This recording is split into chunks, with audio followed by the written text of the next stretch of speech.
Kisah ini berawal dari seorang laki-laki bernama Duloh.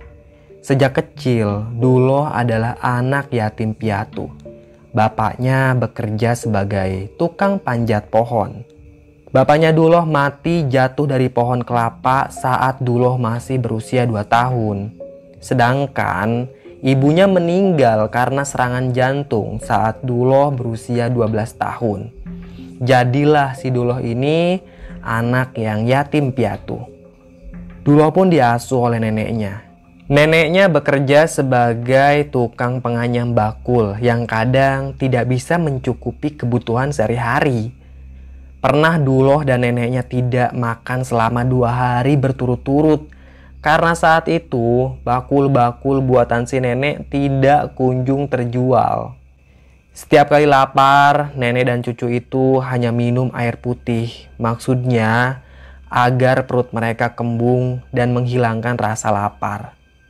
Tapi tetap saja, walau Duloh sudah minum banyak air, perutnya malah kembung. Tapi rasa lapar itu nggak kunjung hilang. Saat itu si Duloh dan neneknya benar-benar kelaparan. Karena bingung, akhirnya Duloh izin ke neneknya untuk pergi mencari pekerjaan. Nenek itu mengizinkan Duloh untuk pergi. Namun sebelum Duloh pergi, si nenek membekali cucunya sebuah keris yang ukurannya kecil. Kalau dimasukin ke dalam kantong, keris itu akan muat. Kata si nenek, simpen keris ini buat keberuntungan. Duloh pun menerimanya. Duloh kecil dengan perutnya yang lapar pergi dari rumah meninggalkan neneknya. Dia nggak tahu mau kemana. Duloh hanya mengikuti hatinya saja. Dia berjalan ke arah barat dan keluar dari perkampungan. Tidak ada bekal apapun yang dibawanya. Kedua kakinya juga nyeker. Baju Duloh juga sangat kumal dan tipis. Dia melewati kampung demi kampung. Hingga akhirnya Duloh ambruk. Perutnya sangat lapar. Tubuhnya nggak bisa bangkit lagi. Dia benar-benar udah kehabisan tenaga. Duloh ngerasa dia bakal mati saat itu juga. Duloh terkapar di jalan setapak selama 3 hari 3 malam. Gak ada satu orang pun yang menemukan si Duloh. Tapi dia masih bertahan hidup.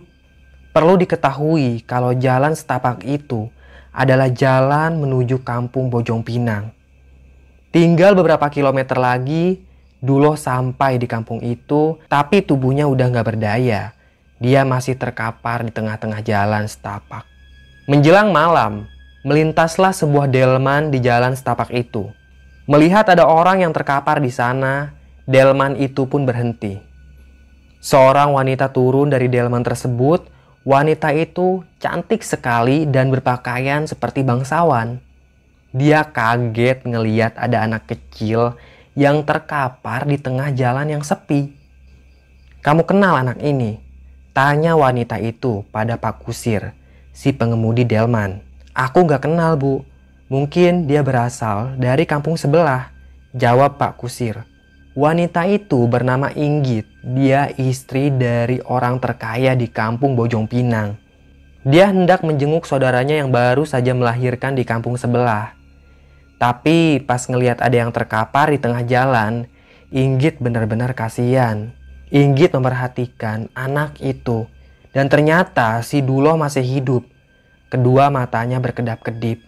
Tapi Duloh gak bisa mengucapkan apapun. "Kamu dari mana, Nak?" tanya Inggit. Dia jongkok sambil menatap wajah Duloh. Duloh hanya bisa menjawab dengan bahasa isyarat. Perlahan dia menggerakkan jarinya dan menunjuk ke arah timur. Pak Kusir mengikat tali kuda itu di batang pohon kecil. Dia mendekat ke arah Duloh. "Bawa dia ke atas delman ya," pinta Inggit. Pak Kusir menurut saja. Dia membopong tubuh Duloh ke atas delman. Duloh pun dibawa oleh Inggit. Sepanjang perjalanan, dia diberi makan nasi ketan. Duloh memakannya dengan sangat lahap. Perlahan, dia pun udah bisa bicara. Duloh bilang ke Inggit kalau dia berhari-hari gak makan. Duloh juga minta tolong ke wanita itu untuk memberi neneknya makanan. Singkat cerita, setelah Inggit menjenguk saudaranya, ia pun langsung pergi ke rumahnya Duloh untuk menolong nenek itu. Inggit membawa nasi dan lauk pauk yang ia ambil dari rumah saudaranya. Namun nasib buruk menimpa nenek malang itu. Saat Inggit dan Duloh tiba di sana, nenek itu sudah meninggal. Dia pasti mati kelaparan. Di kampungnya Duloh memang sedang paceklik. Warga di sana banyak yang kelaparan dan hidup susah. Setelah neneknya Duloh dimakamkan, 1 hari kemudian Inggit kembali menemui Duloh. Wanita itu menawarkan pekerjaan pada Duloh sebagai pengembala kerbau. Kebetulan kerbau milik keluarga Inggit cukup banyak dan dia butuh tambahan pengembala. Duloh dengan senang hati menerima pekerjaan itu. Nantinya Duloh akan membantu Ki Sarkam yang juga bekerja pada Inggit sebagai pengurus kerbau. Pagi itu Duloh pun meninggalkan rumahnya dan pergi bersama Inggit naik delman.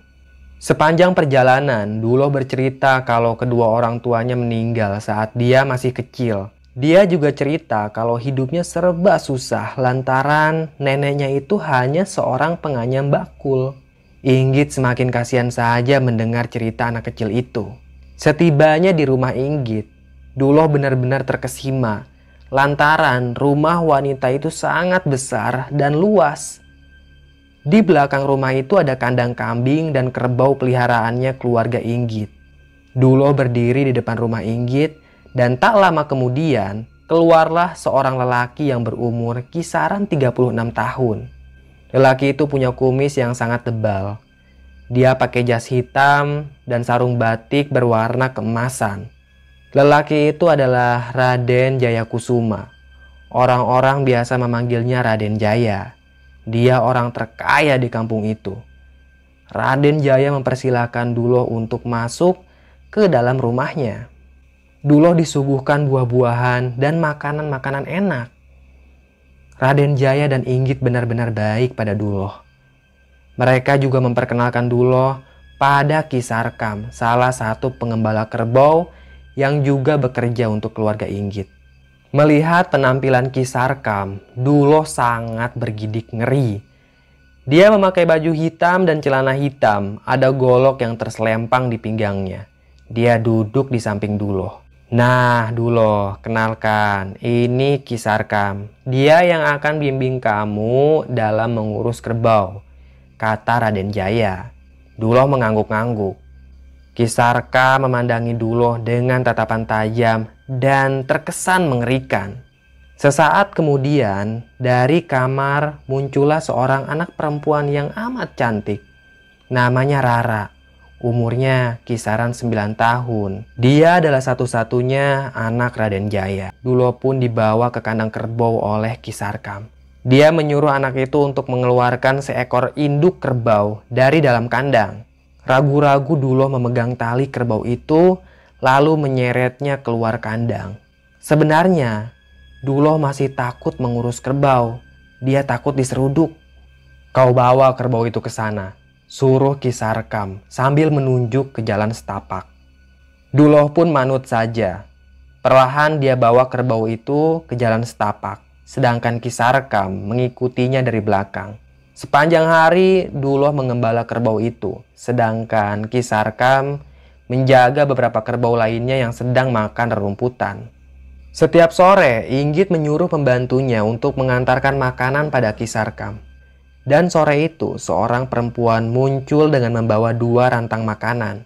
Ia menyerahkan makanan itu pada Ki Sarkam. Setelah mengantar makanan, wanita itu pun pergi kembali. Sayangnya, pas Duloh mau ngambil makanan itu, Sarkam malah menepis tangan Duloh. "Kenapa, Mang?" tanya Duloh.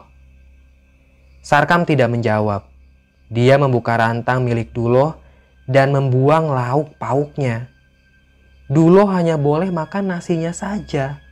Emang Sarkam ini orangnya kejam. Dia sering menindas para pekerja seperti Duloh. Penderitaan Duloh tidak sampai di situ. Sarkam juga sering memukuli anak itu lantaran melakukan kesalahan kecil. Punggung Duloh membiru karena Sarkam memukulnya menggunakan tongkat kayu. Setiap malam, Duloh meringis kesakitan di dalam saungnya. Dia sebenarnya sudah tidak kuat terus-terusan ada di sini. Tapi Duloh tidak punya pilihan lain. Kalau dia berhenti dari pekerjaannya, dia pasti akan kelaparan lagi. Makin hari, tubuh Duloh semakin kurus. Duloh hanya punya sedikit waktu untuk istirahat di saung. Berbeda dengan Sarkam, yang setiap hari kerjaannya hanya tiduran dan makan singkong bakar di saung itu. Tahun demi tahun berlalu, Duloh pun tumbuh dewasa. Di umurnya yang ke-23 tahun, dia masih kerja untuk keluarga Raden Jaya. Namun, sekarang tugasnya berbeda, bukan lagi menjadi pengembala kerbau, melainkan menjadi penggarap sawah. Itu tugas yang cukup berat. Duloh diberi amanat untuk menggarap 5 petak sawah sekaligus per tahun. Dia sendiri yang mencangkul, menandur, dan menjaganya dari serangan hama. Suatu hari saat Duloh lagi mencangkul sawah, tiba-tiba ada 2 orang ibu-ibu yang lewat di pematang sawah. Mereka membicarakan Rara yang terkena gigitan ular tanah saat main di kebun. Duloh kaget. Dia langsung pergi ke saung dan menyimpan cangkulnya. Segera ia kenakan bajunya yang lusuh dan kotor oleh noda lumpur kering. Dia pergi untuk menjenguk Rara, anaknya Raden Jaya. Setibanya di sana, Duloh melihat Rara terkapar di atas tempat tidurnya sambil meringis kesakitan. Ada gigitan ular di pergelangan kaki kanannya. Dan bekas gigitan itu sudah membiru. Saat itu memang belum ada dokter. Raden Jaya mengobati putrinya dengan obat-obatan tradisional. Dia juga memanggil seorang tabib untuk menyembuhkan Rara. Inggit menangisi anak satu-satunya itu. Dia takut anaknya meninggal karena nggak sedikit di kampung Bojong Pinang yang mati karena digigit ular tanah. Duloh bingung apa yang harus ia perbuat. Dia tidak punya ilmu apapun untuk mengobati Rara. Akhirnya Duloh hanya bisa membantu ala kadarnya saja. Seperti mencarikan dedaunan yang dipinta oleh sang tabib. 1 hari berlalu, kondisi Rara semakin parah, lukanya membusuk. Muncul benjolan yang bernanah di kakinya. Tubuh Rara juga semakin lemas, wajahnya pucat. Duloh kasihan melihat kondisi Rara. Seketika terlintas dalam benak Duloh tentang keris kecil yang dulu pernah diberikan oleh neneknya. "Raden, maaf, boleh saya coba untuk mengobati Rara?" Tanya Duloh dengan sangat sopan. "Memangnya kamu bisa mengobati orang sakit?"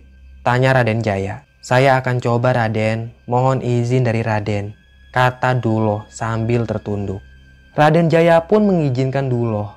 Si Duloh mengeluarkan keris dari dalam kantongnya. Lalu dia tempelkan keris itu ke lukanya si Rara. Ajaibnya, luka itu langsung tertutup dan kering saat itu juga.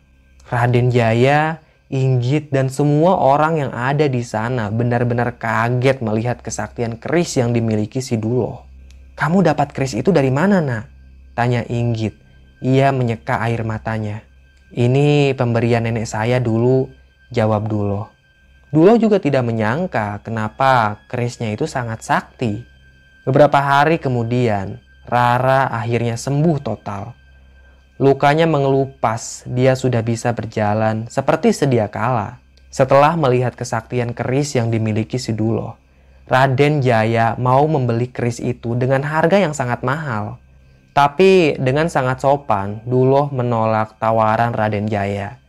Dia bilang kalau keris itu kenang-kenangan dari neneknya. Penolakan itu tidak membuat Raden Jaya marah. Dia malah semakin baik pada Duloh. Istilahnya, sekarang si Duloh itu dianak emaskan oleh Raden Jaya. Saung tempat Duloh tinggal diperbagus. Makanan yang diantarkan ke Duloh juga beda dengan para pekerja lain. Duloh dikasih makanan yang lebih enak, seperti bakar ayam dan bakar ikan mas. Perlakuan istimewa yang diberikan Raden Jaya ke si Duloh membuat Ki Sarkam iri pada si Duloh. Walau sudah tua, rasa dengki dalam hati Ki Sarkam tidak kunjung hilang. Dia tidak mau bertobat dan selalu menindas para pekerja yang lemah. Tapi tidak ada satupun yang berani melaporkan perbuatan Ki Sarkam ke Raden Jaya. karena mereka takut akan ancaman Ki Sarkam. Ki Sarkam tertarik dengan keris kecil yang dimiliki Duloh. Dia ingin memiliki keris itu. Maka tengah malam saat Duloh sedang tidur di saungnya, Ki Sarkam mengendap-endap masuk dan mencari kerisnya Duloh. Sebelum Sarkam berhasil mengambil keris itu, Duloh bangun dan dia menendang lelaki tua itu keluar dari saung. Gak terima ditendang, Ki Sarkam mengeluarkan goloknya. Dia lalu menebas leher Duloh. Tenggorokan Duloh putus, darah acak-acakan. Duloh pun tewas begitu saja. Buru-buru Sarkam mengambil keris kecil dari dalam sakunya si Duloh. Untuk menghilangkan jejak, Ki Sarkam mengubur jasad si Duloh di belakang saung agar tidak terendus oleh orang lain. Setelah Duloh dikuburkan, tanahnya diratakan dan ditimpah menggunakan tumpukan kayu bakar. Sarkam juga membersihkan bercak darah di saungnya Duloh. Pembunuhan itu sama sekali tidak meninggalkan jejak. Keesokan paginya saat pembantu Inggit mengantarkan makanan untuk Duloh, dia heran kenapa Duloh tidak ada di saung. Pembantu itu pun melaporkan ke Raden Jaya. Raden Jaya kemudian memanggil Ki Sarkam. Saat itu Ki Sarkam pura-pura tidak tahu. Aneh sekali, gak biasanya Duloh ngilang kayak gini, ujar Inggit. Dari kemarin saya di kandang aja Bu dan gak ngeliat si Duloh, kata Sarkam. Dia pintar sekali menyembunyikan kepanikannya itu. Aneh, kemana ya? Kata Raden Jaya. Saat mereka semua lagi bingung, tiba-tiba aja seorang lelaki muncul dari pintu rumahnya Raden Jaya. Raden cari saya, kata laki-laki itu. Pas Raden Jaya menoleh ke arah pintu, ternyata yang datang adalah si Duloh. Dia tampak sehat walafiat. Dia tersenyum sopan sambil mendekat ke arah Raden Jaya. Wah, aku kira kamu pergi Duloh, kata Raden Jaya. Sarkam benar-benar terkejut saat melihat Duloh muncul. Dia bingung, kenapa Duloh masih hidup? Padahal jelas-jelas semalam Sarkam sudah berhasil membunuh pemuda itu. Maaf Raden, tadi saya lagi di sungai buang air besar, jawab Duloh. Sarkam meraba-raba saku celananya. Dan ternyata keris kecil yang ia curi semalam sudah menghilang. Keris itu pindah ke tangannya si Duloh. Tanpa bicara apa-apa lagi, Sarkam langsung pamit dari hadapan Raden Jaya. Wajah Sarkam pucat. Dia seperti ketakutan melihat wujud Duloh. Ki Sarkam mau kemana? Tanya Inggit. Saya harus jaga kerbau Bu, jawab Ki Sarkam. Ki Sarkam pun pergi dari rumah Raden Jaya. Duloh sempat mengobrol dengan Inggit dan Raden Jaya, dan gak lama kemudian Duloh kembali ke saungnya. Dia mulai mencangkul sawah dan beraktivitas seperti sedia kala. Pokoknya kayak gak ada hal apapun yang terjadi. Saat Duloh sedang sibuk mencangkul di tengah sawah, Sarkam diam-diam menghampiri saungnya si Duloh. Dia mengecek halaman belakang saung itu dan memindahkan tumpukan kayu bakar. Sarkam lalu menggali tanah tempat Duloh dikubur. Dan anehnya, jasad itu menghilang. Apakah Duloh sekarang udah jadi hantu? Pikir Sarkam. Diam-diam dia mengintip dari balik pohon pisang. Si Duloh masih sibuk mencangkul di tengah sawah. Tidak ada yang berbeda dari penampilannya. Dia masih seperti manusia biasa. Kedua kakinya juga napak di tanah. Ki Sarkam bingung dengan apa yang dilihatnya. Dia pun sengaja menghampiri si Duloh. Duloh, kesini dulu kamu, kata Sarkam. Duloh menyeka keringatnya. Dia meletakkan cangkul di tengah sawah dan berjalan menghampiri Ki Sarkam. Ada apa ya Ki Sarkam? Tanya Duloh sambil memicingkan mata. Siang itu memang matahari sedang terik-teriknya.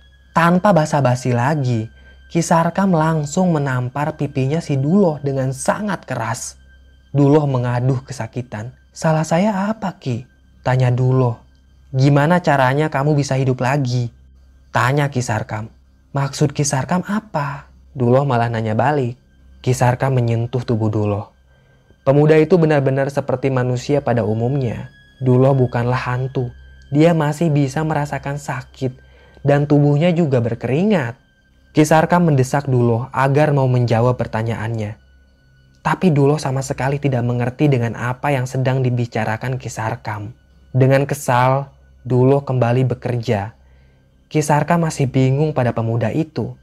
Nanti malam dia akan membunuh Duloh lagi dan memastikan kalau pemuda itu sudah benar-benar tewas. Malam pun tiba. Duloh beristirahat di gubuknya.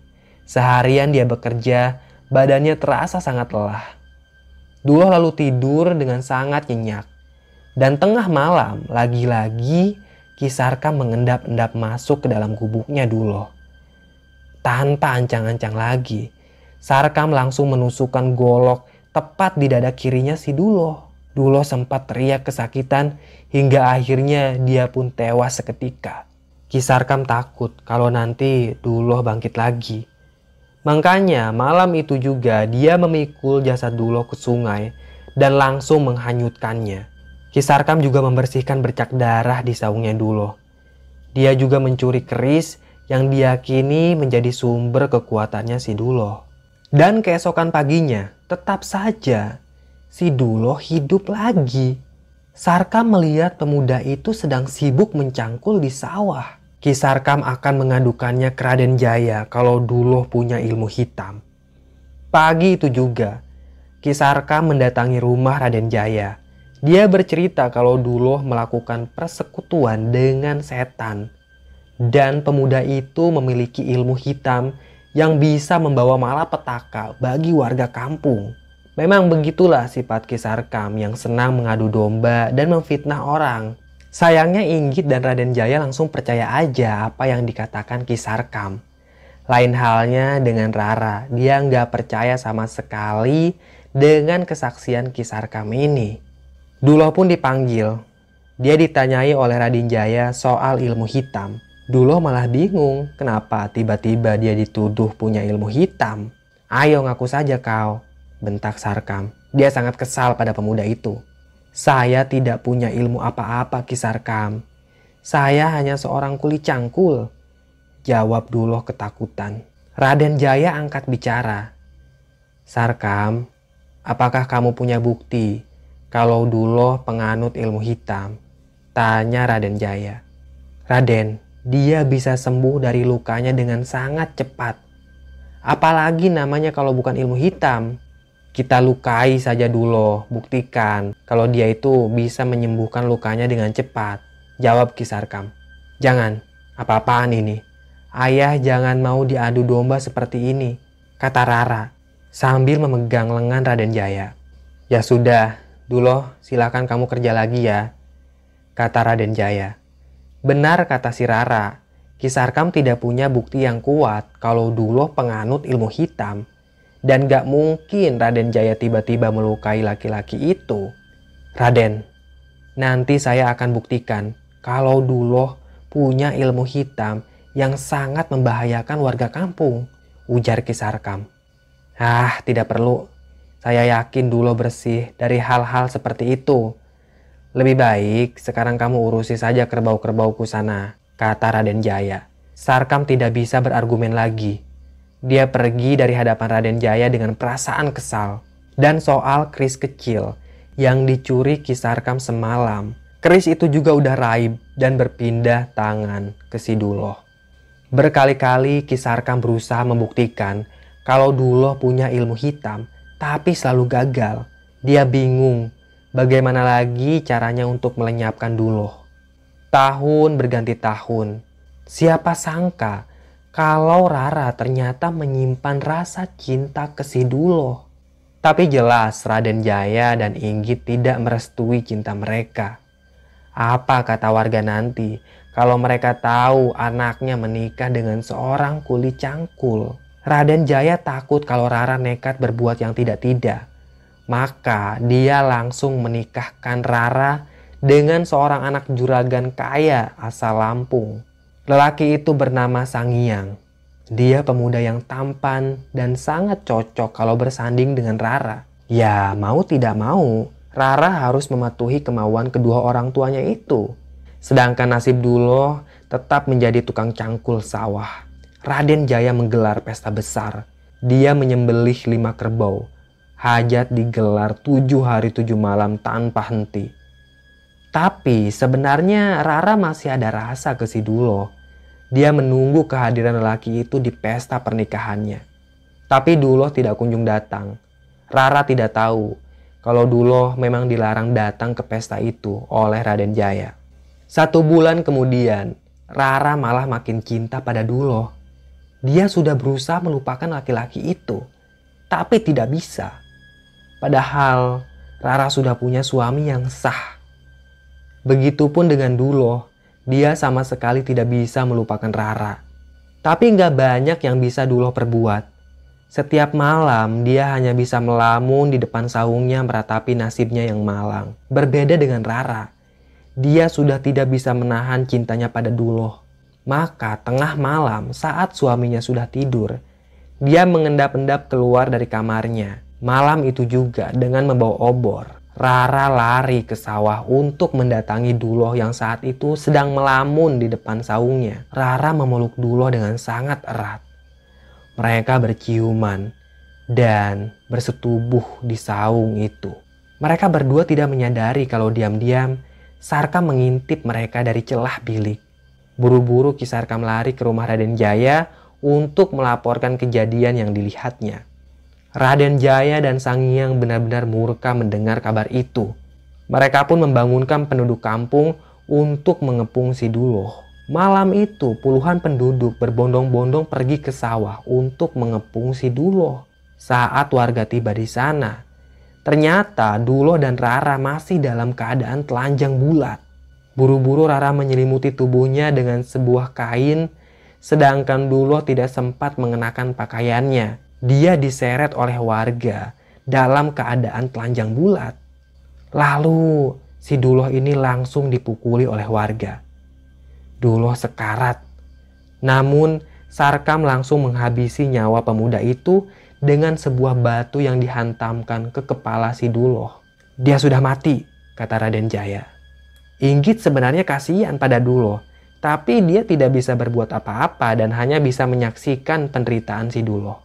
Raden, Duloh ini bisa hidup lagi. Dia punya ilmu hitam, ujar Ki Sarkam. Hah? Maksud kamu? Tanya Raden Jaya dengan wajah terheran-heran. Kita lihat saja besok, dia pasti hidup lagi, kata Ki Sarkam. Untuk mencari tahu kebenarannya, jenazah Duloh pun tidak dikuburkan, tapi hanya dibaringkan saja di depan rumah Raden Jaya. Saat itu Rara menangis nelangsa. Menjelang subuh, warga digegerkan dengan apa yang dilihat mereka. Jenazah Duloh hidup kembali. Semua lukanya juga sembuh secara misterius. Dia punya ilmu Pancasona, kata Raden Jaya. Iya, Duloh memang punya ilmu Pancasona. Ia tidak pernah mempelajari ilmu itu. Tapi ilmu Pancasona itu secara alamiah Duloh dapatkan dari nenek moyangnya yang hidup ratusan tahun lalu. Dan hanya Dulohlah yang menjadi pewaris tunggal ilmu itu. Sebenarnya Duloh sudah meninggal berkali-kali. Bahkan saat ia kelaparan di jalan setapak itu, Duloh kecil sebenarnya sudah mati. Tapi dengan adanya ilmu Pancasona, dia berhasil hidup lagi. Duloh juga sudah meninggal saat dia disiksa Sarkam pas masih kecil. Karena si Duloh beberapa kali mendapat pukulan yang sangat keras di bagian dadanya. Tapi kemudian dia hidup kembali karena dia punya ilmu warisan, yaitu ilmu Pancasona. Kebetulan di kampung itu ada seorang dukun yang mengerti tentang ilmu Pancasona. Raden, kita buang saja si Duloh ini ke lembah. Di kampung itu memang ada sebuah lembah yang sangat curam dan dalam. Kalau ada yang masuk ke dalam lembah itu, dijamin dia tidak akan pernah bisa keluar lagi dari sana. Duloh pun diseret oleh warga menuju lembah mengerikan. Sementara Rara menangis sejadi-jadinya. Dia memohon pada ayahnya agar Duloh tidak dibuang ke lembah. Tapi Raden Jaya sudah gelap hati. Dia akan tetap membuang Duloh ke lembah itu. Sebelum dibuang ke lembah, Raden Jaya menyuruh warga untuk membungkus Duloh dengan kain putih. Lalu mengikat seluruh tubuhnya agar nanti pas Duloh sudah ada di dasar lembah, dia tidak bisa berkutik selain dibungkus menggunakan kain warna putih. Dukun di kampung itu juga menancapkan keris panjang di perutnya si Duloh. Itu bukan keris sembarangan. Orang yang punya ajian Pancasona tidak akan bisa berkutik selama keris itu tertancap di perutnya. Sesampainya di bibir lembah, mereka langsung melemparkan Duloh ke dalam lembah itu. Gak lama setelah Duloh dilemparkan, entah apa yang ada di pikirannya si Rara. Dia malah menjatuhkan dirinya sendiri ke dalam lembah itu. Dia ingin mati bersama kekasih hatinya. Semua orang berteriak memanggil Rara, tapi dia sudah tidak bisa diselamatkan. Rara masuk ke dalam lembah itu dan tidak ada seorang pun yang berani menuruni lembah tersebut. Karena lembahnya terkenal angker dan sangat dalam.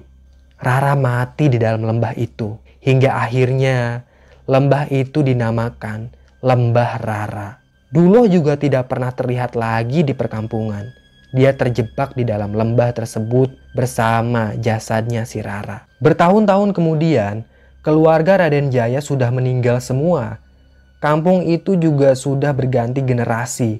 Lembah Rara yang dulu menjadi tempat pembuangan Duloh semakin kesini semakin dangkal karena kian tertimbun oleh tanah. Suatu hari ada lelaki paruh baya yang turun ke lembah itu untuk ngarit rumput. Dia harus memberi makan kambing-kambingnya.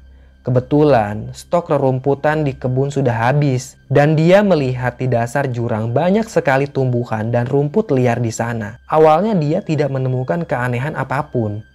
Namun tak lama kemudian dia mendengar erangan seseorang. Lelaki itu kaget, napasnya terengah-engah. Dia heran, suara apa tadi?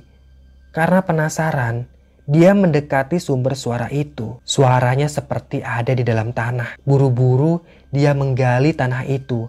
Dan untung saja tidak terlalu dalam. Setelah berhasil menggali tanah tersebut, dia melihat ada sosok manusia yang dibungkus mengenakan kain putih. Bukan hanya itu saja, lelaki itu juga melihat ada keris yang tertancap di tubuh sosok manusia itu. Lelaki paruh baya itu menyangka kalau manusia yang ia temukan adalah korban pembunuhan yang masih bertahan hidup. Dia malah mencabut keris yang menancap di tubuhnya si Duloh. Seketika saja, Duloh terbang ke langit sambil tertawa terbahak-bahak. Duloh sudah bukan lagi manusia. Tubuhnya dipenuhi oleh energi makhluk gaib yang jahat. Dia pun gentayangan dengan masih menggunakan kain putih itu. Duloh menghantui warga kampung. Dan semenjak saat itulah dikenal hantu bernama Pocong. Biasanya warga kampung menelan beras yang sudah dibacakan mantra agar terhindar dari gangguan pocong. Pada episode sebelumnya sudah terkuak kalau kemunculan hantu pocong itu dilatar belakangi oleh Duloh yang punya ilmu Pancasona. Ilmu yang dimilikinya itu merupakan ilmu turunan dari leluhurnya Duloh. Ilmu Pancasona bukanlah ilmu sembarangan. Orang yang mempunyai ilmu itu akan susah mati. Hal inilah yang terjadi dengan Duloh. Sarkam sudah berkali-kali membunuh lelaki itu, tapi tetap saja Duloh hidup kembali seperti sedia kala. Namun, nasib buruk tetap menimpa lelaki malang itu. Duloh dibunuh oleh keluarga Raden Jaya karena dia kepergok sedang bercinta dengan putrinya Raden Jaya. Saat itu, tubuh Duloh dibungkus dengan kain putih lalu diikat dengan sangat kuat. Ia juga ditusuk dengan keris yang sangat sakti yang bisa menahan ilmu Pancasona. Namun perlu diketahui, dengan tertancapnya keris itu bukan berarti Duloh tidak bisa bangkit kembali. Itu hanya bisa menahan Duloh saja. Setelah Duloh diikat dan ditusuk dengan keris yang sangat sakti, ia pun dilempar ke dalam lembah. Selama berpuluh-puluh tahun, dia terjebak di dalam lembah itu. Hingga pada suatu hari, ada seorang pengembala kambing yang sedang mencari rumput dan dia tidak sengaja menemukan jasad si Duloh. Pengembala itu lalu mencabut keris sakti dari tubuhnya Duloh. Saat itu juga Duloh pun bangkit. Raga Duloh sudah dirasuki oleh demit. Dia mulai meneror warga kampung Bojong Pinang. Perlu diketahui kalau lelaki paruh baya yang mencabut keris dari tubuhnya Duloh itu bernama Wisesa. Dia sangat ketakutan melihat sosok manusia yang dibungkus dengan kain putih terbang dan menghilang begitu saja. Buru-buru Wisesa naik ke permukaan. Saking paniknya, dia meninggalkan karung rumput dan arit di dalam lembah Rara. Kemudian Wisesa lari terbirit-birit sambil teriak minta tolong.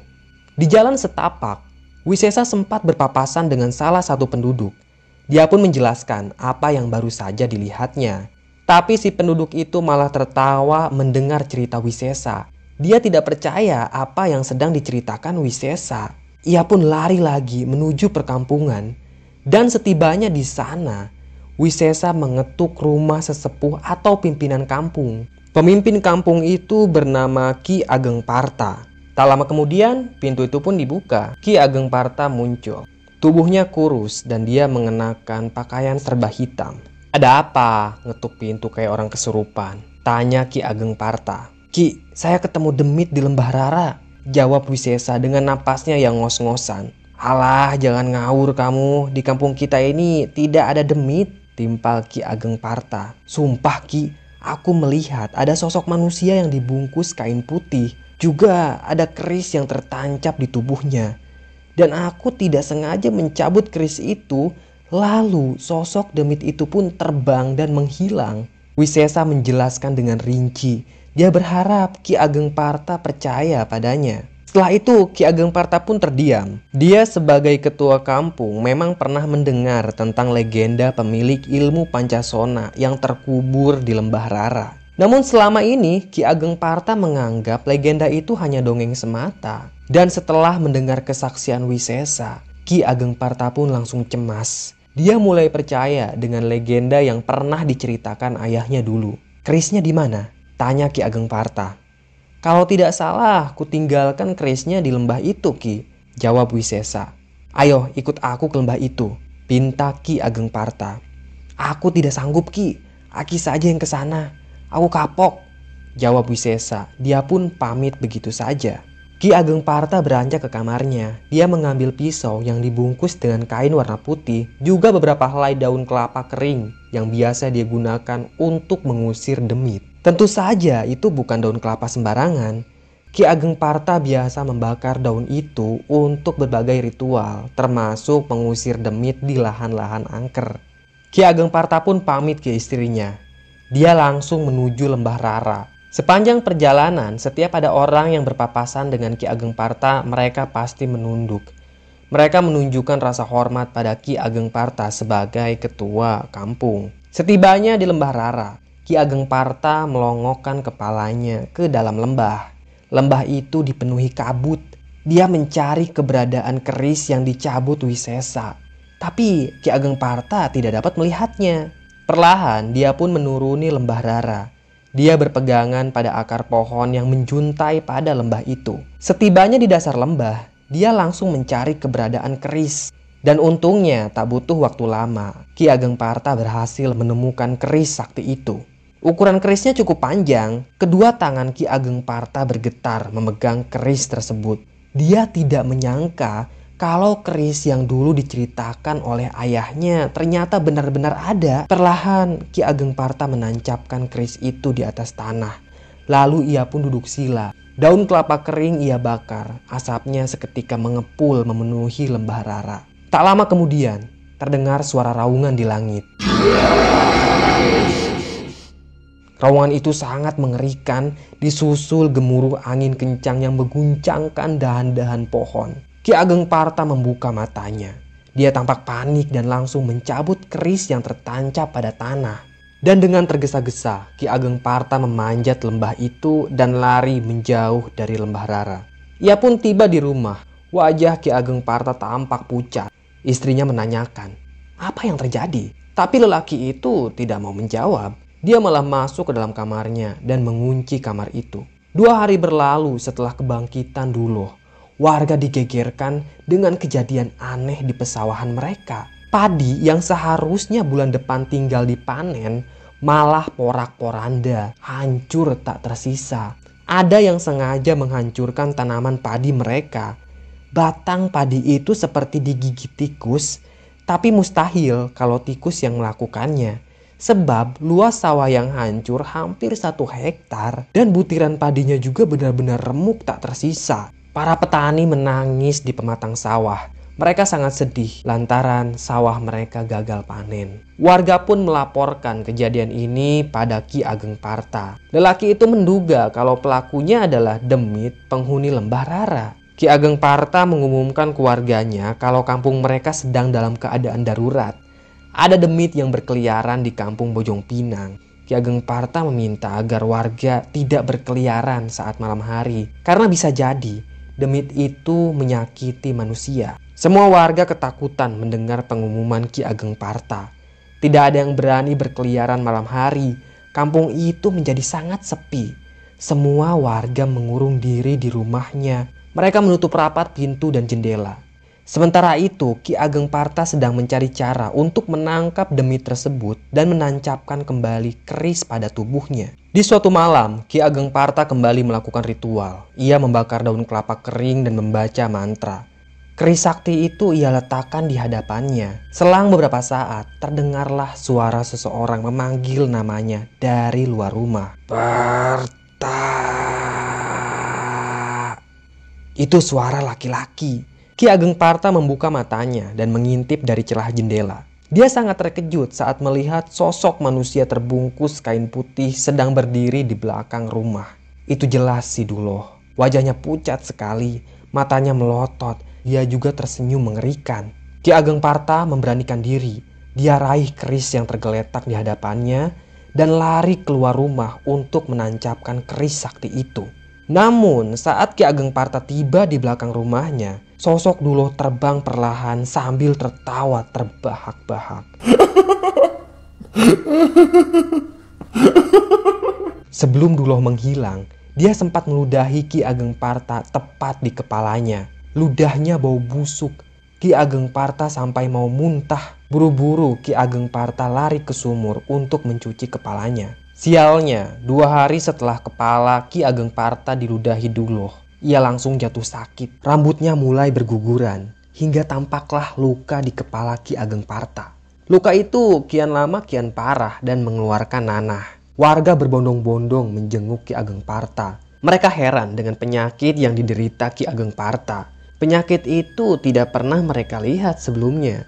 Kondisi Ki Ageng Parta semakin parah. Para tabib dari kampung tetangga berdatangan untuk mengobati penyakitnya. Tetapi tetap saja Ki Ageng Parta susah disembuhkan. Dalam kondisinya yang semakin parah, Ki Ageng Parta memanggil Wisesa. Dialah orang yang mencabut keris itu dari tubuh Duloh. Wisesa pun datang ke rumahnya Ki Ageng Parta. "Ada yang bisa saya bantu, Ki?" tanya Wisesa. Jawab Ki Ageng Parta, "Mumpung aku masih hidup, aku mau berpesan padamu." "Perihal apa, Ki?" tanya Wisesa. Ki Ageng Parta meraih keris yang tergeletak di samping tempat tidurnya. Tangan kanannya bergetar karena terlalu lemah. "Kau yang memulai ini semua dan kau juga yang harus menyelesaikannya. Kau telah mencabut keris dari tubuh orang paling sakti yang hidup puluhan tahun silam. Dan sekarang aku yakin dia sudah jadi demit. Konon dia memiliki ajian Pancasona dan hanya keris inilah yang bisa menghentikannya. Kau harus menancapkan keris ini pada demit itu agar dia berhenti meneror kampung kita." Begitu kata Ki Ageng Parta. Kedua tangan Wisesa bergetar saat menerima keris dari Ki Ageng Parta. "Bagaimana saya bisa melakukannya, Ki?" tanya Wisesa. "Kau harus cari demit itu," jawab Ki Ageng Parta. "Di mana, Ki?" tanya Wisesa. "Ya mana aku tahu. Sudah jangan banyak tanya. Pokoknya kau harus tanggung jawab." Iya, Ki, saya akan pikirkan," jawab Wisesa terbata-bata. Dia pun pergi dari rumahnya Ki Ageng Parta. Keesokan harinya, warga kembali geger karena ada yang merusak perkebunan timun mereka. Timun itu seperti ada yang menginjak-injak. Buahnya hancur tak tersisa. Padahal perkebunan timun itu merupakan mata pencaharian warga. Karena selain menanam padi, mayoritas penduduk kampung Bojong Pinang juga berkebun timun untuk menopang ekonomi mereka. Dan kini perkebunan itu hancur, tak tersisa. Para pemilik kebun menangis dan tidak tahu harus berbuat apa. Mereka terancam sengsara. Ki Ageng Parta sudah tidak bisa diandalkan karena dia sedang sakit parah. Keadaan kampung saat itu benar-benar sedang kacau. Saat warga sedang meratapi kebun timun mereka, muncullah Wisesa. Dia bilang ke warga bahwa satu-satunya cara untuk menghentikan teror ini adalah dengan menangkap demit itu, lalu menancapkan keris sakti. Wisesa juga menunjukkan keris itu kepada para warga. "Apakah demit itu bisa ditangkap?" tanya salah satu warga. "Pasti bisa. Ki Ageng Parta yang bilang kalau demit itu bisa kita tangkap," jawab Wisesa. "Lalu caranya bagaimana?" tanya warga. "Kita jebak saja. Demit itu sudah menyerang sawah kita, lalu perkebunan kita. Selanjutnya aku yakin dia pasti akan membunuh binatang ternak kita. Nah sekarang kita harus kumpulkan kambing peliharaan di satu lahan untuk menjebak demit itu." "Wah, masuk akal juga idemu Wisesa," timpal salah satu warga. Mereka pun mengumpulkan kambing peliharaan di sebuah lahan. Sekeliling lahannya mereka buatkan pagar dari bambu. Warga benar-benar kesal pada demit yang sudah menghancurkan mata pencaharian mereka. Malam pun tiba. Warga berkumpul di sebuah lahan. Mereka bersembunyi di balik pohon. Setiap warga membawa senjata masing-masing. Ada yang membawa golok, arit, tombak, dan jaring. Namun yang terpenting adalah keris sakti yang dibawa oleh Wisesa. Keris itu harus ditancapkan pada tubuh Duloh. Sudah berjam-jam warga bersembunyi di balik pepohonan. Sebagian dari mereka sudah ada yang mengantuk. Tapi sampai saat ini belum ada tanda-tanda kemunculan demit. Selang beberapa saat, tiba-tiba terdengar suara wanita yang berteriak minta tolong. Suara itu semakin mendekat. Ternyata yang datang adalah Mak Ai. Dia adalah istrinya Wisesa. Mak Ai tampak panik. "Ratih Kang, si Ratih kesambet," kata Mak Ai dengan napasnya yang ngos-ngosan. "Hah, kesambet?" timpal Wisesa. Dengan panik, dia pun langsung lari menuju rumahnya. Warga juga berbondong-bondong mengikuti Wisesa. Setibanya di rumah, Wisesa langsung masuk ke dalam kamar Ratih. Di dalam kamar itu, Ratih terbaring di atas tempat tidurnya. Kedua matanya melotot seperti baru saja melihat penampakan setan yang paling seram. "Ratih, nak, sadar nak." Wisesa mengguncangkan bahu putrinya. Umur si Ratih ini sekitar 21 tahunan. Dia anak Wisesa satu-satunya. Ratih tetap terdiam. Dia tidak menjawab bapaknya. Dia mengalami trauma yang sangat parah. "Apa yang terjadi sama Ratih, Mak?" tanya Wisesa. Mak Ai pun menceritakan pada Wisesa. Kata Mak Ai, dia sempat mendengar suara lelaki yang memanggil-manggil nama Rara. "Siapa Rara?" tanya Wisesa. Mak Ai menggelengkan kepala. Soalnya tidak ada orang yang bernama Rara di kampung ini. Mak Ai pun melanjutkan ceritanya. Kata Mak Ai, saat itu suara lelaki yang memanggil nama Rara semakin dekat. Malah suara itu seperti bersumber dari kamarnya Ratih. Karena penasaran, Mak Ai pun beranjak ke kamar anaknya. Namun sayangnya pintu kamar Ratih dikunci dari dalam. Mak Ai kesulitan untuk membuka pintu itu. Tak lama kemudian, Ratih berteriak histeris seperti ada sesuatu yang mengagetkannya. Mak Ai juga panik. Dia mengintip dari celah bilik dan dia melihat sosok manusia yang terbungkus kain putih sedang menindih si Ratih. Mak Ai lari ke dapur lalu mengambil sebuah golok. Pintu kamar anaknya dicungkil. Mak Ai pun berhasil masuk ke dalam kamar anaknya itu. Namun, sosok manusia yang menindih Ratih itu sudah menghilang entah kemana. Sementara Ratih melotot seperti kesambet setan. Mendengar cerita Mak Ai, Wisesa langsung marah. "Bajingan," kata Wisesa dengan nada tinggi. Dia yakin kalau sosok itu adalah demit dari lembah Rara. Memang betul yang dilihat Mak Ai itu adalah Duloh. Dia mendatangi Ratih karena wanita itu mirip sekali dengan Rara kekasihnya Duloh. Saat Wisesa sedang berusaha untuk menyadarkan anaknya, tiba-tiba saja puluhan warga di luar berteriak. Duloh terbang di atas kepala mereka dan meludah berkali-kali. Ada 5 orang yang terkena ludahnya Duloh. Mereka berhamburan ke sumur untuk mencuci kepala. Sudah dapat dipastikan nasib mereka akan sama seperti Ki Ageng Parta.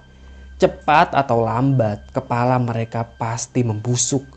"Aku sudah kehabisan kesabaran," teriak Wisesa sambil mengacungkan kerisnya ke langit. Keesokan harinya, warga kembali geger. Lantaran kambing yang mereka kumpulkan dalam satu lahan tiba-tiba saja mati semua. Tubuh kambing itu hancur. Jeroannya acak-acakan. Wisesa yakin demit itulah yang melakukannya. Dan di hari yang sama, Ki Ageng Parta juga meninggal dunia akibat kepalanya yang semakin membusuk. Warga benar-benar ketakutan. Bahkan udah ada yang mengungsi ke kampung lereng gunung yang jaraknya sangat jauh. Mereka takut diludahi demit. 5 orang yang sudah diludahi Duloh kini kondisinya sakit parah. Rambutnya rontok, kepalanya membiru seperti akan membusuk. Kondisi kampung sudah tidak terkendali lagi. Wisesa tidak tinggal diam. Dia pergi berkelana menuju sebuah desa yang katanya ada dukun sakti di desa itu. Sesampainya di sebuah desa, Wisesa langsung mendatangi dukun sakti yang bernama Abah Cecep. Dukun itu memberi Wisesa 10 liter beras. Tentunya itu bukan beras sembarangan. Abah Cecep bilang kalau dia sudah meniupkan mantra ke dalam beras itu. Warga yang tinggal di Bojong Pinang harus menelan beberapa butir beras kalau mereka ingin selamat dari gangguan Duloh. Abah Cecep juga memberi air obat yang dimasukkan ke dalam sepotong bambu. Katanya air itu bisa menyembuhkan penyakit ratih dan warga lainnya yang terkena ludah si Duloh. Lalu bagaimana cara saya agar bisa menangkap demit itu, Bah? Tanya Wisesa. Kau harus datangi sarangnya, timpal Abah Cecep. Di mana? Wisesa kembali bertanya. Begini, sepenglihatanku demit itu menampakkan wujudnya di Lembah Rara saat subuh sebelum matahari terbit. Dan kalau kau menemukan demit itu, lemparkan sekepal beras mantra ini ke tubuhnya. Niscaya dia tidak akan bisa lari, kata Abah Cecep. Wisesa mengiyakan saran Abah Cecep. Dia pun pulang kembali ke kampung Bojong Pinang. Sesampainya di kampung, dia langsung mengobati putrinya dan 5 warga lainnya yang sempat diludahi demit. Wisesa juga membagikan beras mantra pada warga kampung dan menyuruh mereka agar menelan beras itu.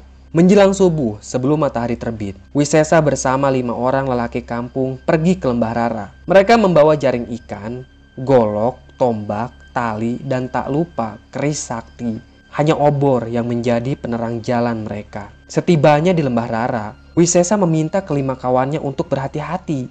Mereka merayap mendekati Lembah Rara. Perlahan, mereka pun mengintip ke dasar lembah itu. Tentu mereka tidak bisa melihat apapun karena lembahnya sangat gelap. Kita turun, kata Wisesa. Kelima temannya menurut saja. Peralatan yang mereka bawa dilemparkan ke dasar lembah.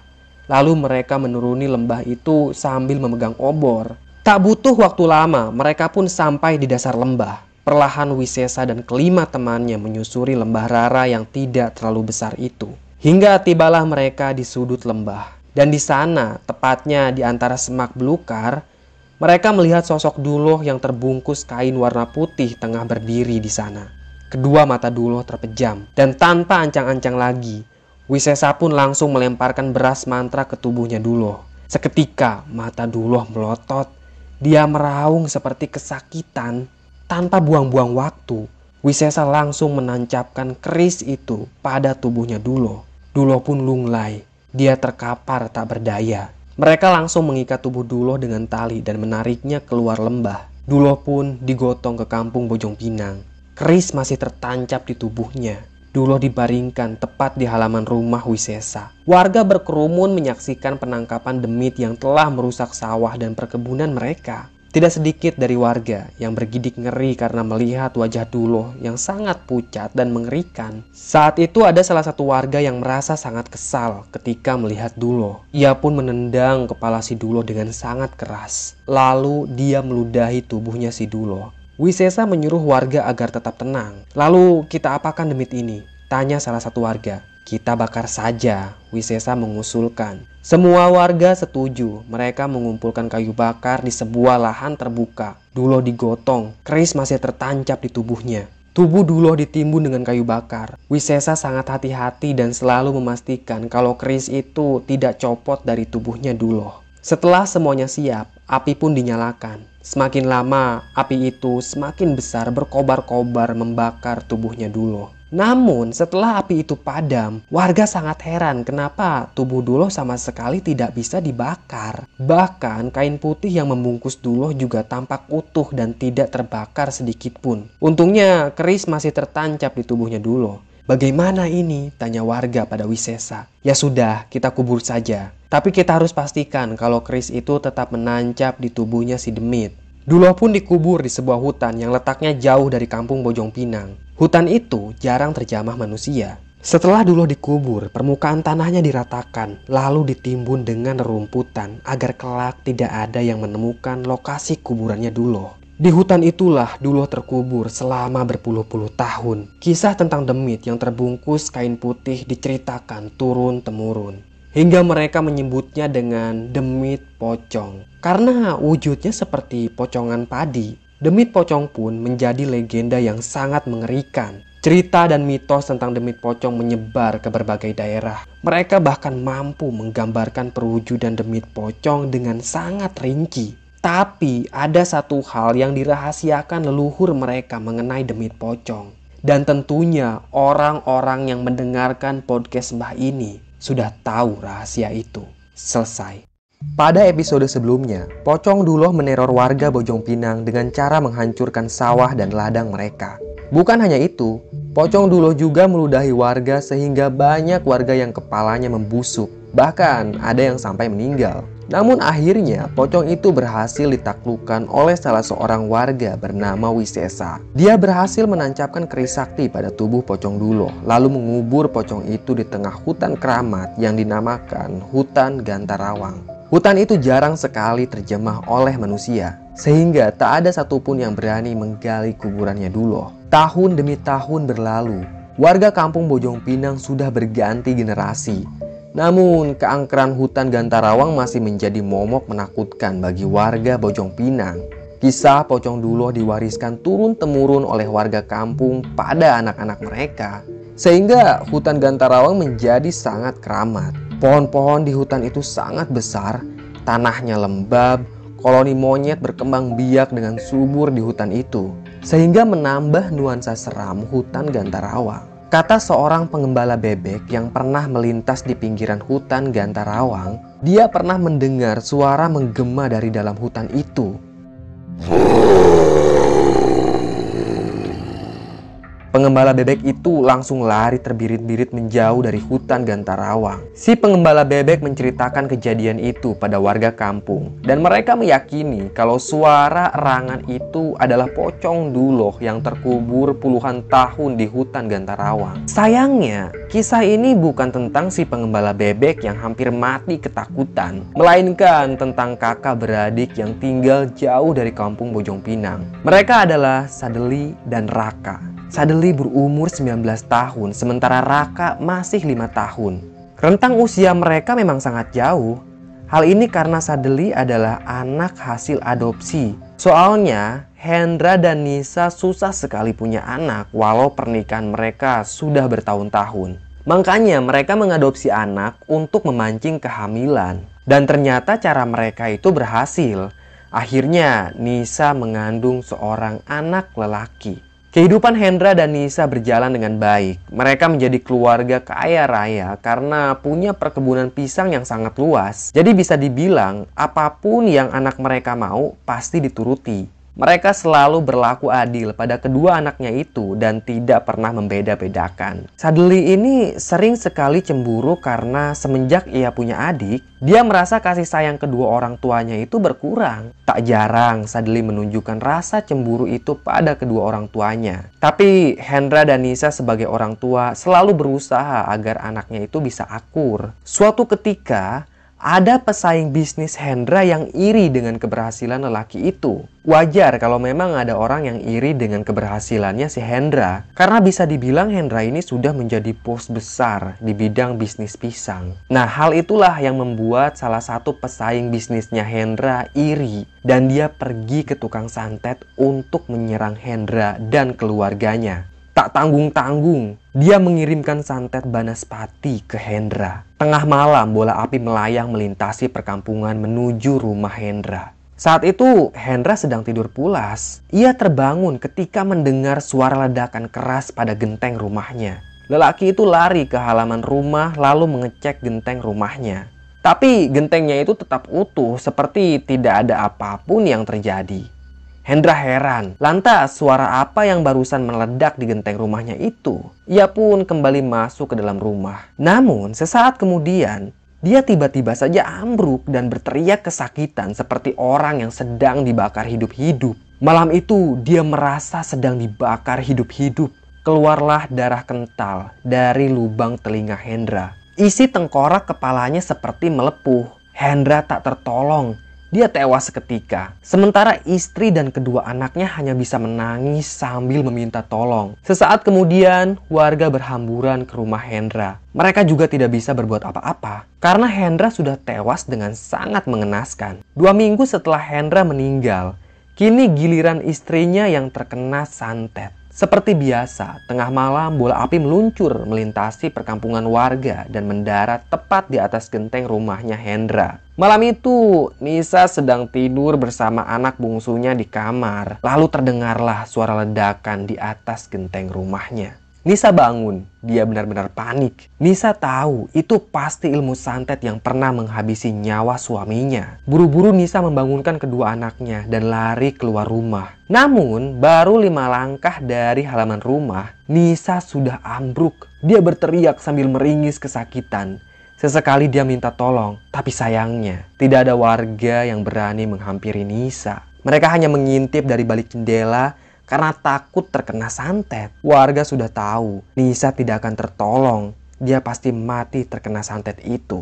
Benar saja, tak sampai 20 menit, Nisa pun tewas. Darah mengucur dari mulut, telinga, dan hidungnya. Warna perutnya berubah menjadi hitam legam seperti habis dibakar. Setelah kematian ibunya, Raka dan Sadeli pun menjadi anak yatim piatu. Untungnya si tukang santet tidak menghabisi nyawa kedua anaknya Hendra. Mungkin saja dia ingin anak-anaknya Hendra menderita tanpa orang tua. Tak ada lagi yang mampu mengurus perkebunan pisang milik Hendra. Sadeli sebagai anak yang paling tua tidak mampu mengelola perkebunan milik bapak tirinya itu. Sehingga pada suatu hari muncullah pikiran licik dalam otak Sadeli. Dia ingin menjual semua harta bapak tirinya mulai dari perkebunan pisang sampai sawah. Dia akan jual semuanya dan pergi dari kampung tersebut tanpa membawa Raka yang masih kecil. Karena dari dulu bagi Sadeli Raka adalah penghambat dalam keluarga. Padahal si Raka ini adalah anak kandung. Tapi bakat licik memang sudah ada dalam diri si Sadeli. Tak butuh waktu lama bagi Sadeli untuk menjual semua harta kekayaan bapak angkatnya itu. Semua uang yang ia dapat ia belikan pada emas agar mudah dibawa. Emas yang ia dapat sangat banyak sehingga Sadeli harus memasukkannya ke dalam koper kulit peninggalan bapak angkatnya. Raka kecil tidak tahu apa-apa. Setiap hari dia hanya melamun di rumahnya sambil memegangi pakaian ibu dan bapaknya. Suatu sore, Sadeli menghampiri adiknya. Dia membawa karung yang berisi bekal makanan seperti roti dan beberapa kilo beras. Dia juga menjinjing koper yang berisi emas. "Dek, kita harus pergi," kata Sadeli. "Kemana, Kak?" tanya Raka. "Ke tempat yang lebih baik. Kampung ini berbahaya bagi kita, Dek," kata Sadeli. Lelaki itu berubah pikiran. Tadinya dia mau meninggalkan Raka di rumah ini. Tapi Sadeli takut kalau Raka akan balas dendam saat dia tumbuh dewasa. Maka dia punya rencana lain untuk melenyapkan adik tirinya itu. Dia juga sudah menjual rumah ini. Dia akan pindah ke desa yang jauh dan memulai hidup baru di sana. Sadeli menarik lengan adiknya dan langsung pergi dari rumah itu. Di depan rumah sudah ada delman yang menunggu mereka berdua. Sadeli dan Raka pun naik ke atas delman. Mereka keluar dari kampung. Tak ada satu orang pun di kampung itu yang kehilangan mereka berdua. Dari dulu memang banyak warga kampung yang iri pada kekayaannya Hendra. Padahal walaupun kaya, Hendra itu bukanlah orang yang sombong. Beberapa jam kemudian, Sadeli meminta Pak Kusir untuk menghentikan laju delman. Mereka berdua turun di pinggir hutan Gantarawang. Dari tadi, Sadeli memang memperhatikan hutan yang lebat itu. Setelah Sadeli membayar ongkos delman, Pak Kusir langsung menyabet kembali kudanya. Dan delman itu pun pergi dari hadapan mereka berdua. "Begini deh, kakak udah beli rumah baru di sebuah desa. Desa itu aman buat kita. Tapi untuk menuju desa tersebut, kita harus melintasi hutan ini dulu." Raka memperhatikan hutan Gantarawang di hadapannya. Hutan itu tampak lebat dan remang. Sadeli mengajak adiknya masuk ke dalam hutan itu. Awalnya Raka menolak, tapi Sadeli berhasil meyakinkan adiknya. Lalu mereka pun masuk ke dalam hutan. Sebenarnya tujuan Sadeli adalah desa Bojong Pinang. Dulu dia pernah beberapa kali berkunjung ke desa itu bersama bapak tirinya. Dan dia tahu persis kalau desa Bojong Pinang itu ada di sebelah selatan hutan Gantarawang. Hari sudah mulai gelap. Sadeli menyalakan obor. Dia sudah menyiapkan obor itu dari rumah. Raka memegang tangan kakak tirinya. Dia sangat ketakutan. Terdengar suara koloni monyet yang bergelantungan di dahan-dahan pohon besar. "Kakak, adek takut," kata Raka sambil terus memegangi lengan kakak tirinya. Jujur saja ya, sebenarnya Sadeli ini nggak tega untuk membunuh adiknya. Dia masih mencari cara agar bisa menghabisi adiknya itu. Atau setidaknya membiarkan Raka tersesat di dalam hutan ini selamanya sampai mati. Sadeli tahu betul kalau hutan ini keramat dan sangat angker. Bapak tiri Sadeli pernah cerita tentang hutan Gantarawang. Raka dan Sadeli berjalan masuk ke dalam hutan. Dan selang beberapa saat, Raka berteriak seperti kesakitan sambil memegangi kedua matanya. Ada serangga kecil yang masuk ke dalam matanya si Raka. Dia menangis sambil berteriak minta tolong. Kedua matanya Raka sangat perih. Tapi kakaknya tidak berbuat apa-apa. Dia malah senang kalau adiknya kesakitan. Padahal Sadeli membawa bekal air minum di dalam karungnya. Seandainya air itu dibasuhkan ke mata Raka, pasti si Raka sembuh. Sadeli malah meminta Raka untuk melanjutkan perjalanan. "Sudah, jangan cengeng, itu hanya serangga. Ayo jalan," kata Sadeli. "Tapi kedua mataku sakit, Kak. Aku tidak bisa melihat," timpal Raka. "Kakak tuntun ya," kata Sadeli. Tak sampai 1 jam, kedua mata Raka bengkak. Entah serangga apa yang masuk ke dalam matanya itu, dia sama sekali tidak bisa melihat. Sepanjang perjalanan, Raka terus menangis kesakitan. Dia tidak bisa melihat sama sekali. Hingga tibalah mereka di sebuah batang pohon yang amat besar. Sadeli akhirnya berhenti di bawah pohon itu. Dia lapar dan memakan beberapa potong roti. "Kak, kakak lagi makan?"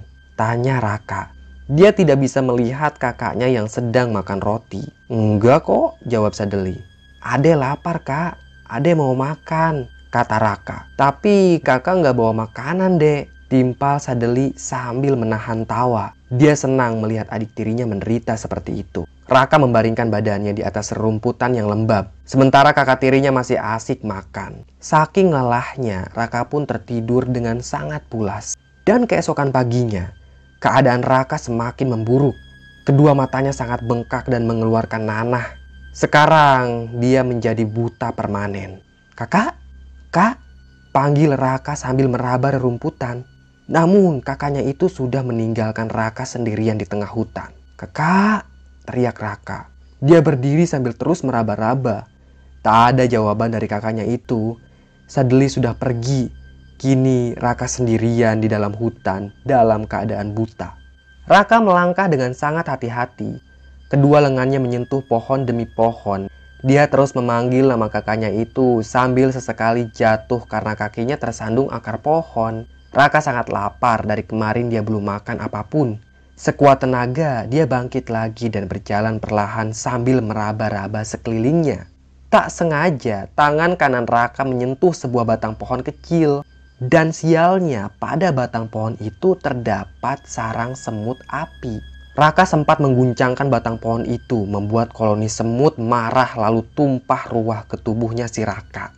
Seketika saja Raka menjerit kesakitan. Tubuhnya seperti terbakar. Ia membuka bajunya dan mengguling-gulingkan tubuhnya di atas rerumputan.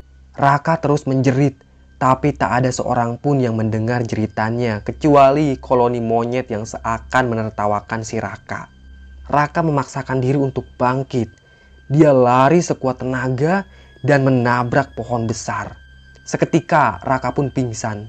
Kepalanya berdarah, tubuhnya membengkak karena sengatan semut api. Dan tentu kedua matanya sudah buta permanen. Secara logika manusia, tak ada harapan bagi Raka untuk bisa hidup di tengah hutan Gantarawang. Dia terbaring di sana sampai malam. Nah, dan tengah malam ternyata si Raka ini siuman. Tangan kanannya meraba semak-semak. Dan saat itulah ada seseorang yang memegangi tangannya Raka. Hal itu membuat Raka sangat bahagia. "Kakak, Kak Sadeli," panggil Raka. Dia menyangka kalau yang sedang memegang tangannya itu adalah Sadeli. Lengan Raka ditarik. Dia dibawa entah kemana. "Kak, kaukah itu?" tanya Raka sambil tersenyum. "Aku bukan kakakmu," Sosok itu menjawab. Raka mendengar suara nenek-nenek. "Aku Nini Liman. Kau jangan khawatir. Aku akan mengobatimu," kata Nini Liman. Raka menurut saja. Dia senang ada yang menolongnya di tengah hutan seperti ini. Raka dibawa ke sebuah gubuk. Atap gubuk itu terbuat dari rumbia dan dindingnya dari anyaman bambu. Tak ada dipan atau lantai di dalam gubuk itu. Ya bisa dibilang gubuknya langsung berlantaikan tanah. Tak ada kamar atau ruang dapur di dalam gubuk Nini Liman. Semua dilakukan dalam satu ruangan saja. Ada tungku perapian di sana. Juga ada sebuah ranjang yang terbuat dari bambu. Raka dibaringkan di atas ranjang. Nini Liman pergi ke belakang gubuk.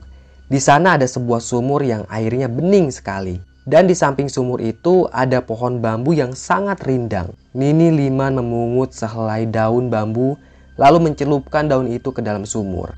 Bibirnya bergetar membaca mantra. Setelah itu dia kembali ke dalam gubuk. Raka masih terbaring, tubuhnya sangat lemas. Nini Liman duduk di tepi ranjang. Dia mengoleskan daun bambu pada kedua mata Raka. Ajaibnya, mata anak itu langsung sembuh. Dia sudah bisa melihat sekarang. Tampak di hadapannya seorang nenek-nenek yang mengenakan jubah warna hitam. Rambut nenek itu sudah penuh dengan uban. Punggungnya juga bungkuk. Dia tersenyum pada Raka.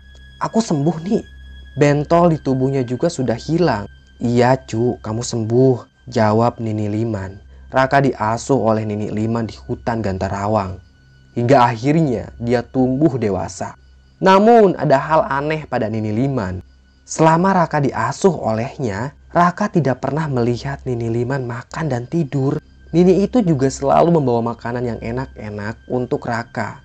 Saat Raka tanya dari mana Nini Liman mendapatkan makanan itu, katanya dia bekerja serabutan di Bojong Pinang dan hasilnya dia belikan makanan untuk Raka. Selama Nini Liman mengasuh Raka, nenek itu tidak membolehkan Raka untuk keluar dari hutan keramat. Tahun demi tahun berganti, Raka semakin tumbuh dewasa.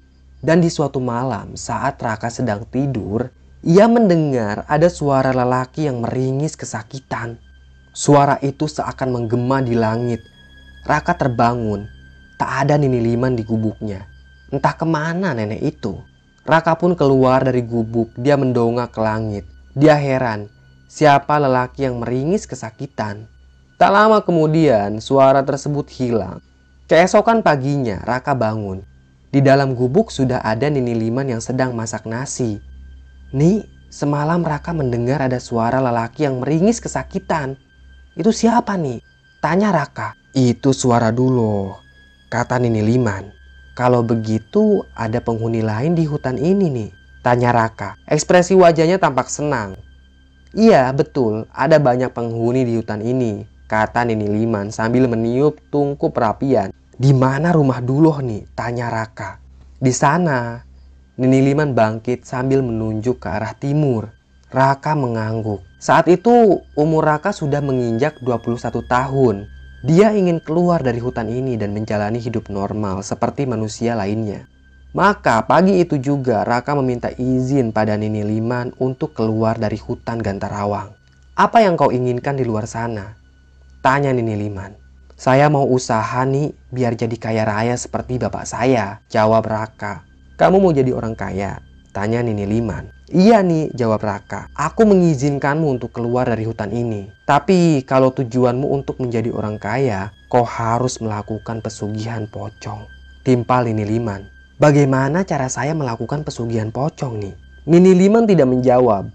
Dia malah pergi ke belakang gubuk dan kembali dengan membawa sebuah cangkul. Itu cangkul yang sangat usang dan berkarat. Nini Liman meletakkan cangkul itu tepat di hadapan Raka. "Nanti tengah malam saat kau dengar rintihan Duloh, kau pergilah ke arah timur dan kau ikuti sumber suara itu. Duloh terkubur di dalam tanah dan ketika kau sudah menemukan sumber suara Duloh, galilah dan bawa jasadnya ke gubuk ini. Ada keris yang tertancap di tubuhnya. Jangan sampai kau cabut keris itu," jelas Nini Liman. Raka menuruti saja apa yang diperintahkan oleh nenek tersebut. Tengah malam saat dia mendengar rintihan Duloh, Raka langsung pergi ke arah timur dan mengikuti sumber suara. Semakin jauh Raka berjalan, maka semakin jelas terdengar suara rintihan Duloh.